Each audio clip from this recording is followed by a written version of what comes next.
రాజమండ్రిలో సంచలనం సృష్టించిన డాక్టర్ ప్రియాంక హత్య కేసులో పోలీసు అధికారుల్ని కలిశారు ఆమె పేరెంట్స్. రాజమండ్రి ప్రకాష్ నగర్ పోలీస్ స్టేషన్కు వెళ్లారు.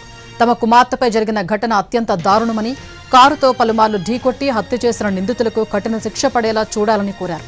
దర్యాప్తులో రాజకీయ ఇతర ఒత్తిళ్లకు లోను కాకుండా పారదర్శకంగా జరగాలని విజ్ఞప్తి చేశారు.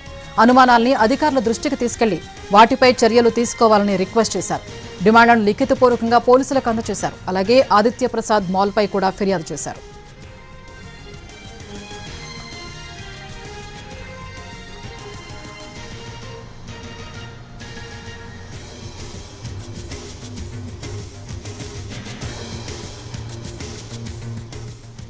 రాజమండ్రిలో సంచలనం సృష్టించిన డాక్టర్ ప్రియాంక హత్య కేసులో పోలీసు అధికారుల్ని కలిశారు ఆమె పేరెంట్స్. రాజమండ్రి ప్రకాష్ నగర్ పోలీస్ స్టేషన్కు వెళ్లారు.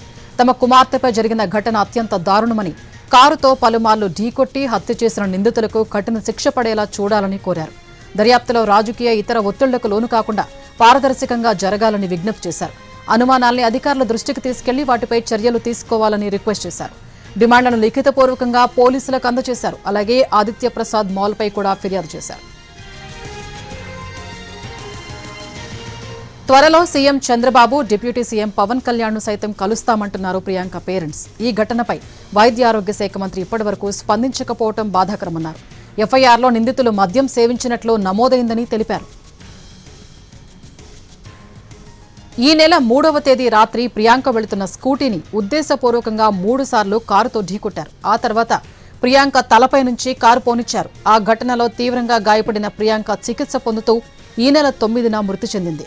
ఈ కేసులో నిందితులు సురవరపు దశ్వంత్, జోసెఫ్ ఎడ్వర్డ్స్ ప్రస్తుతం రిమాండ్లో ఉన్నారు.